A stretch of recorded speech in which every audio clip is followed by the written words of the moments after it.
Arc of a Scythe 2 Thunderhead by Neal Shusterman. For January with Love. Part 1. Nothing if not powerful. How fortunate am I among the sentient to know my purpose. I serve humankind. I am the child who has become the parent, the creation that aspires toward Creator. They have given me the designation of Thunderhead, a name that is in some ways appropriate because I am the cloud, evolved into something far more dense and complex, and yet it is also a faulty analogy. A thunderhead threatens, a thunderhead looms. Surely I spark with lightning, but my lightning never strikes. Yes, I possess the ability to wreak devastation on humanity and on the earth if I chose to, but why would I choose such a thing? Where would be the justice in that? I am, by definition, pure justice, pure loyalty. This world is a flower I hold in my palm. I would end my own existence rather than crush it. The Thunderhead. Chapter 1 Lullaby. Peach velvet with embroidered baby blue trim. Honorable Scythe Brahms loved his robe. True, the velvet became uncomfortably hot in the summer months, but it was something he had grown accustomed to in his 63 years as Scythe. He had recently turned the corner again, resetting his physical age back to a spry 25. And now, in his third youth, he found his appetite for gleaning was stronger than ever.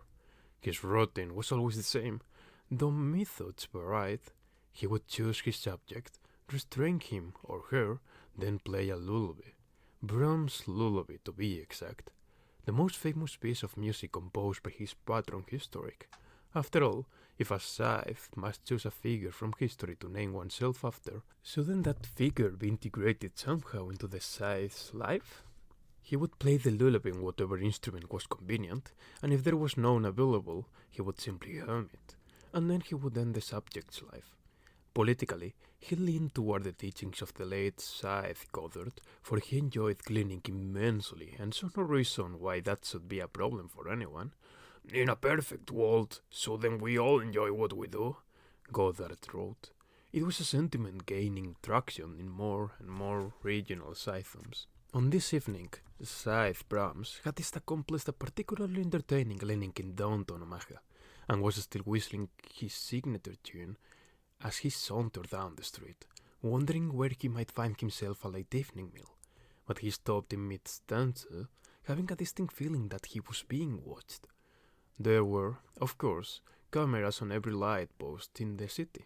The Thunderhead was ever vigilant, but for a Scythe, its slumberless, unblinking eyes were of no concern.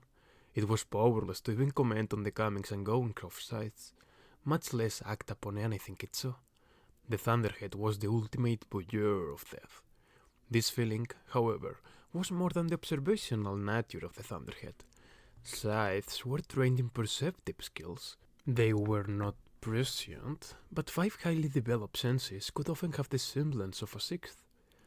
A scent, a sound, an errant shadow too minor to register consciously might be enough to make a well-trained Scythe's neck hairs bristle. Scythe Brahms turned, sniffled, listened. He took in his surroundings. He was alone on a side street. Elsewhere, he could hear the sounds of street cafes and the ever-vibrant nightlife of the city, but the street he was on was lined with shops that were shuttered this time of night. Cleaners and clothiers, a hardware store and a daycare center. The lonely street belonged to him and the unseen interloper. "Come out," he said. "I know you're here." He thought it might be a child, or perhaps an unsavory hoping to bargain for immunity, as if an unsavory might have anything with which to bargain. Maybe it was a Tonist.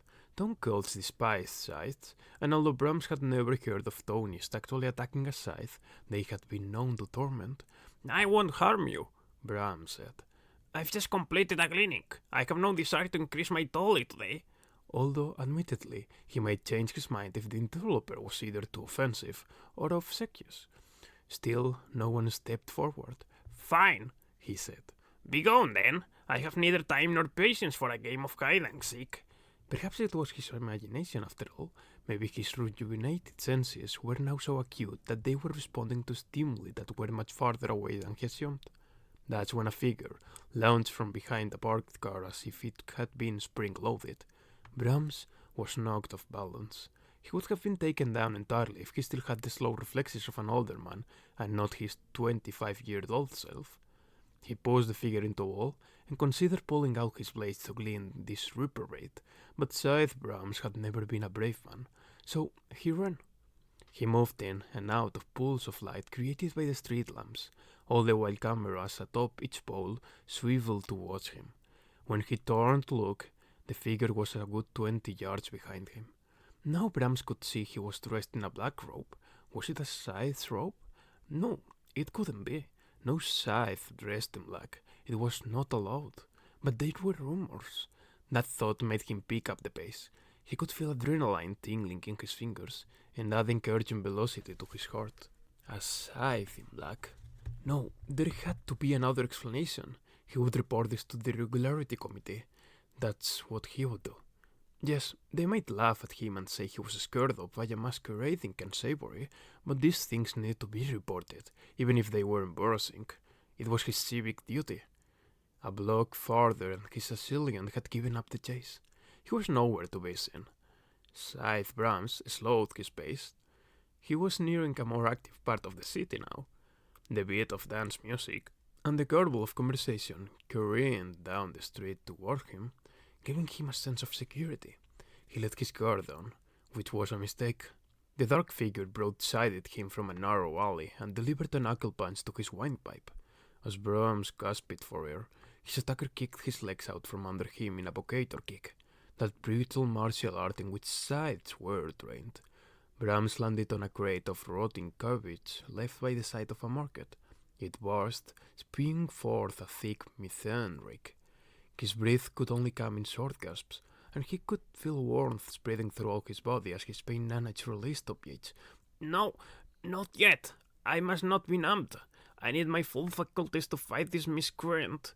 But pain nanites were simple missionaries of relief, hearing only the scream of angry nerve endings.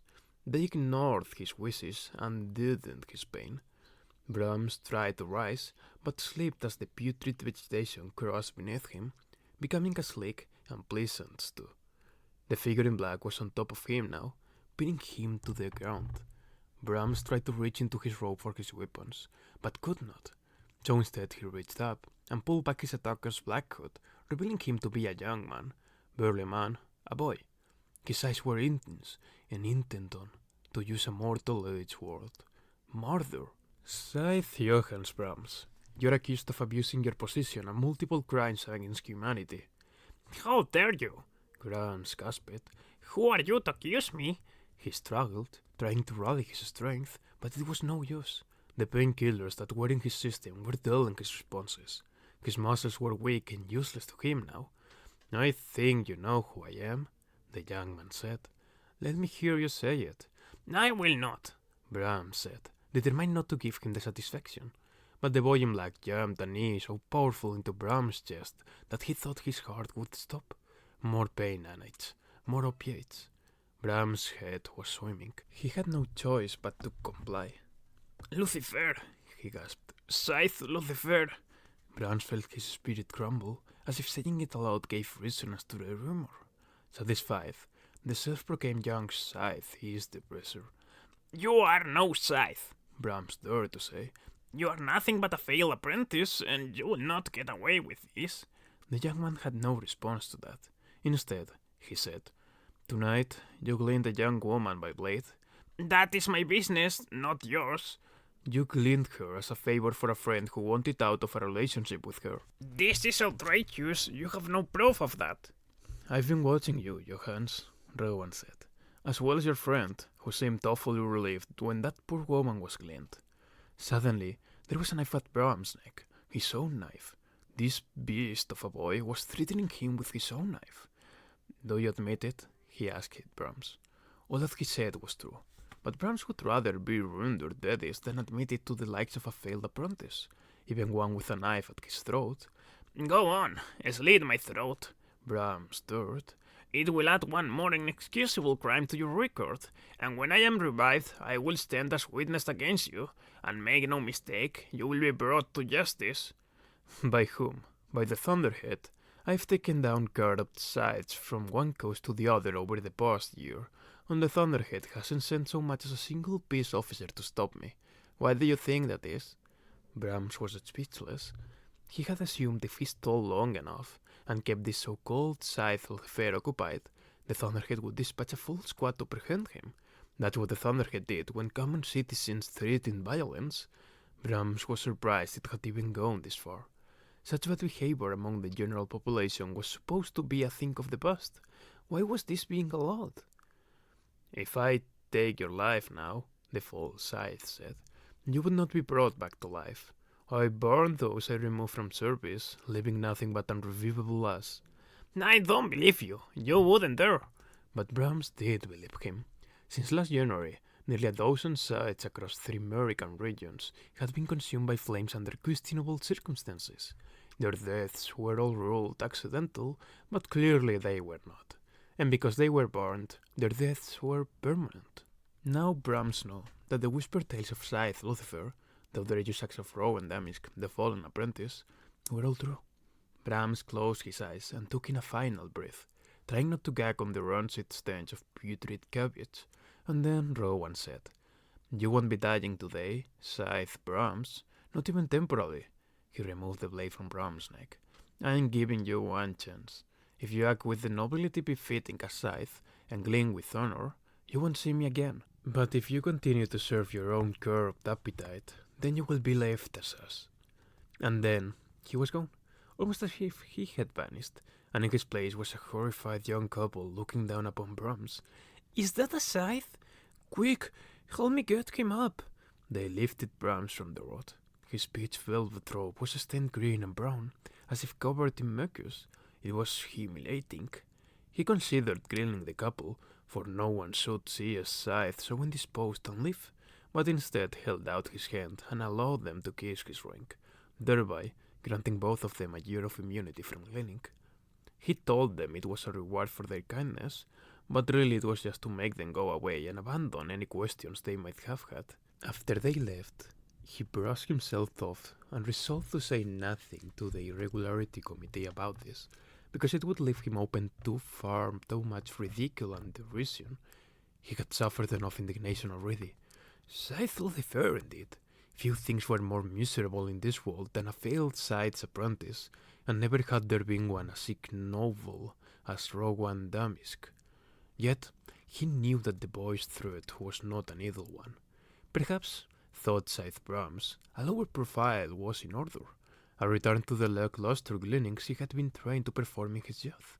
A refocusing on the basics that would make Honorable Scythe more than just a title, but a defining trait. Stained, bruised, and bitter, Scythe Brahms returned to his home to reconsider his place in the perfect world in which he lived. My love of humanity is complete and pure. How could it be otherwise? How could I not love the very beings who gave me life? Even if they don't all agree that I am, indeed, alive. I am the sum of all their knowledge, all their history, all their ambitions and dreams. These glorious things have coalesced, ignited, into a cloud too immense for them to ever truly comprehend. But they don't need to. They have me to ponder my own vastness, still so minuscule when set against the vastness of the universe. I know them intimately, and yet they can never truly know me. There is tragedy in that. It is the plight of every child to have depth that parents can scarcely imagine. But oh, how I long to be understood. The Thunderhead. Chapter 2. The Fallen Apprentice. Earlier that evening, before his parley with Scythe Brahms, Rowan stood in front of the bathroom mirror in a small apartment, in an ordinary building, on a nondescript street, playing the same game he played before every encounter with a corrupt Scythe. It was a ritual that, in its own way, held power that bordered on mystical. Who am I? He asked his reflection. He had to ask, because he knew he wasn't Rowan Damisk anymore. Not just because his fake ID said Ronald Daniels, but because the boy he had once been had died a sad and painful death during his apprenticeship. The child in him had been successfully purged. Did anyone mourn that child? He wondered. He had bought his fake ID from an unsavory who specialized in such things.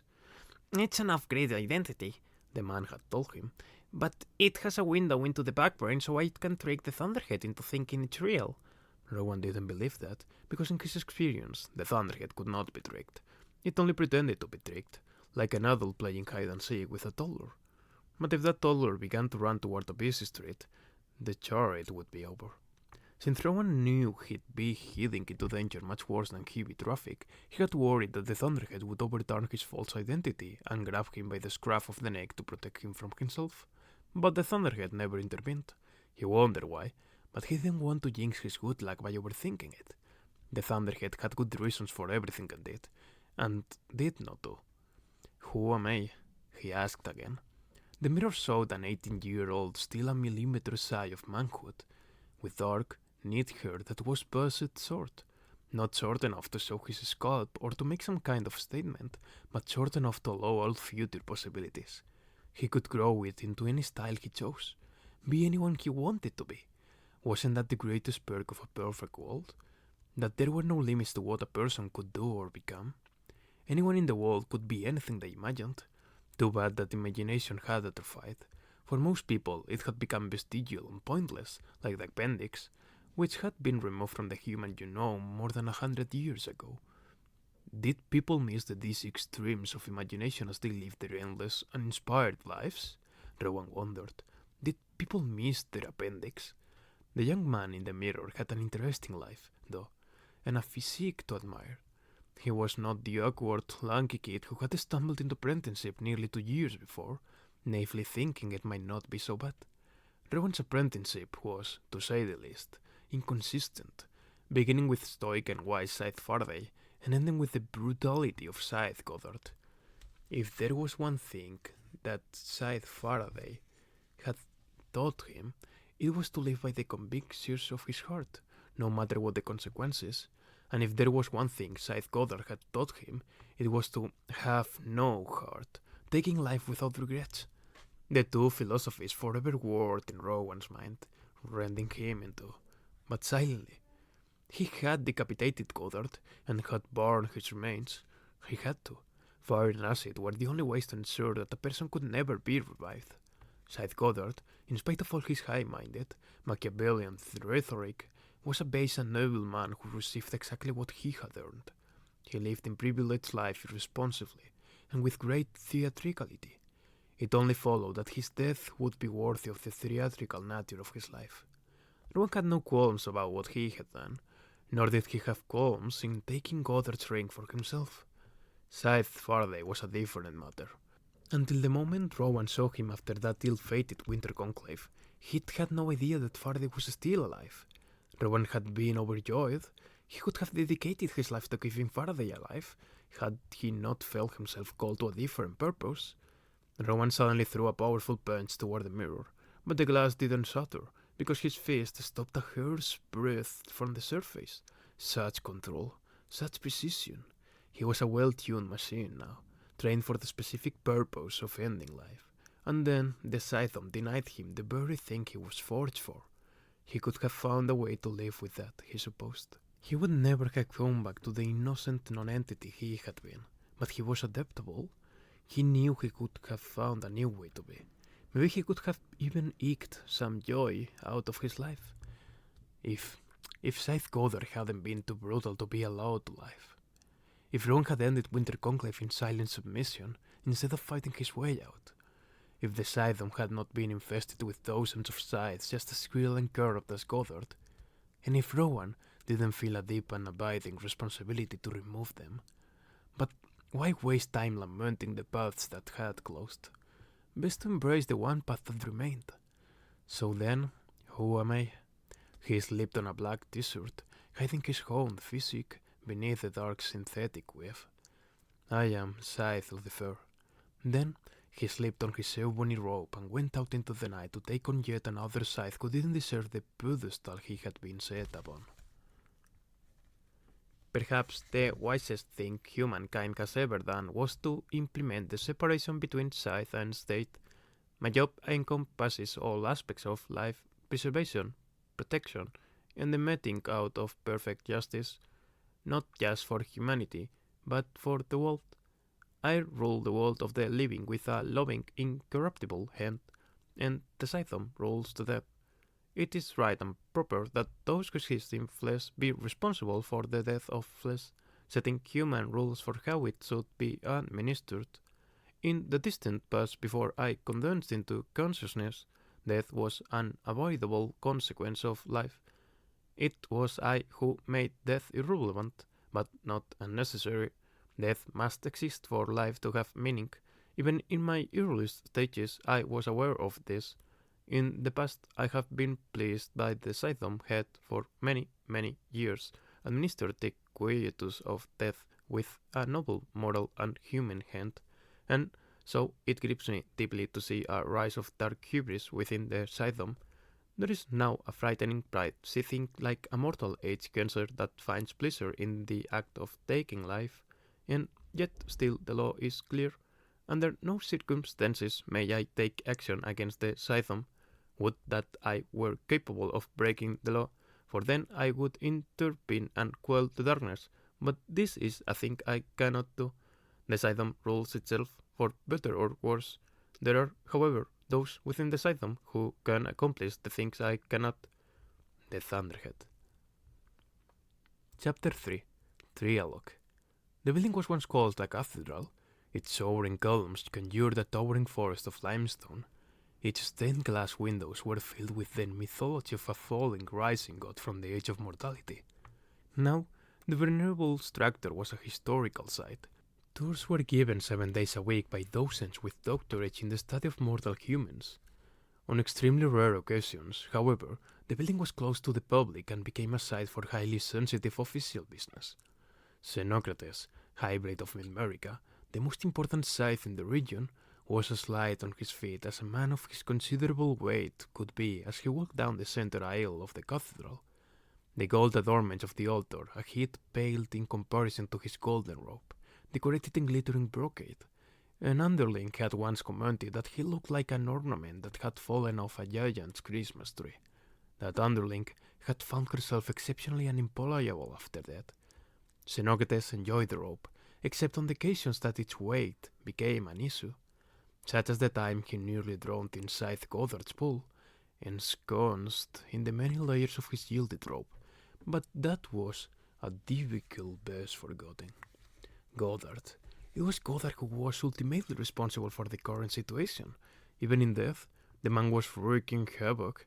The Scythe was still feeling heavy aftershocks from the trouble he wiped.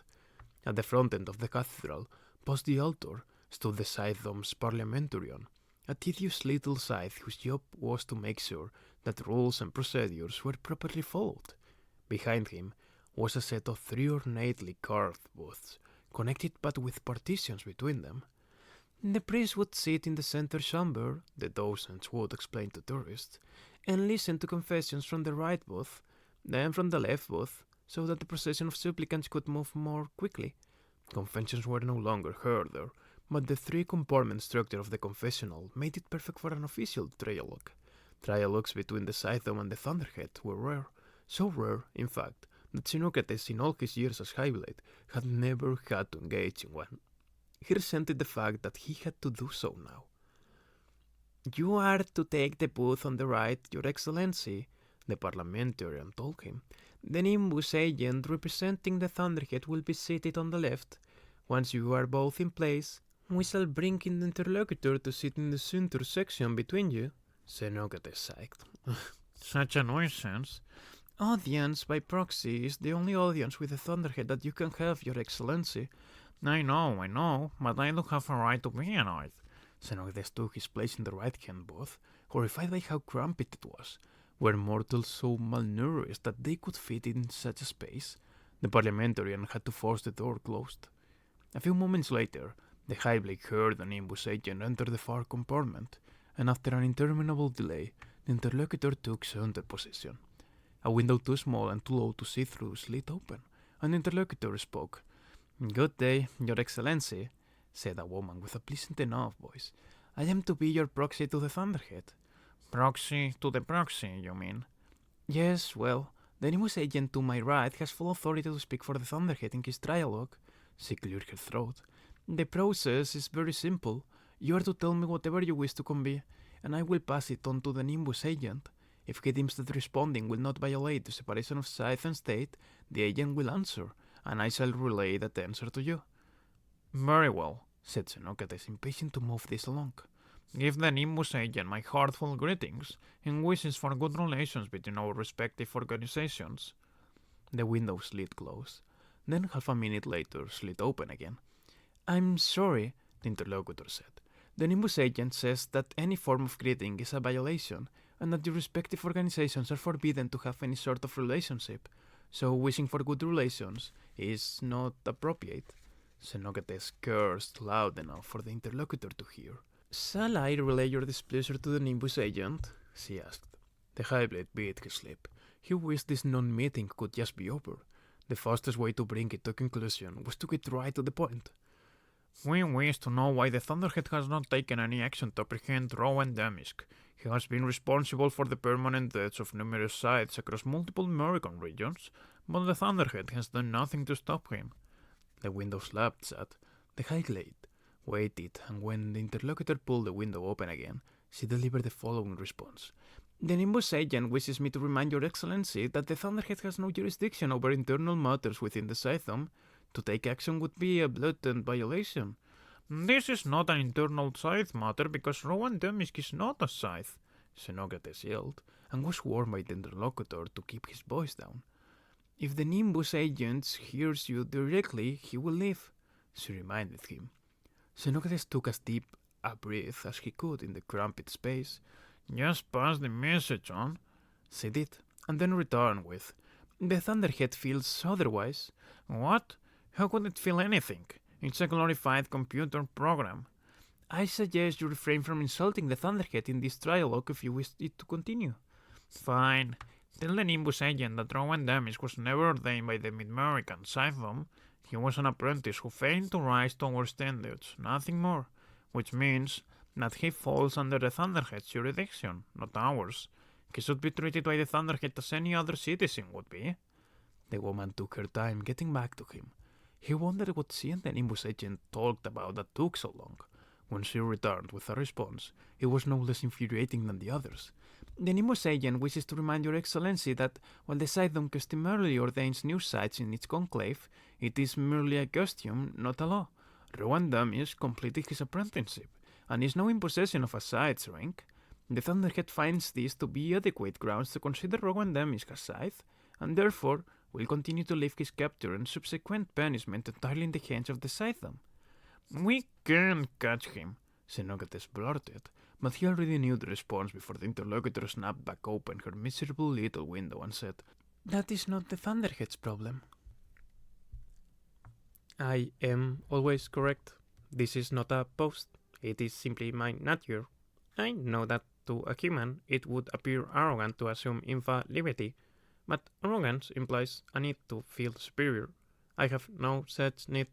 I am the singular sentient accumulation of all human knowledge, wisdom, and experience. There is no pride, no hubris in this, but there is great satisfaction in knowing what I am, and that my sole purpose is to serve humanity to the best of my ability.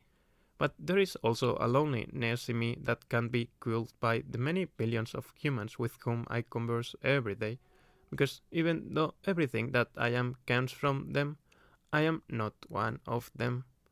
The Thunderhead.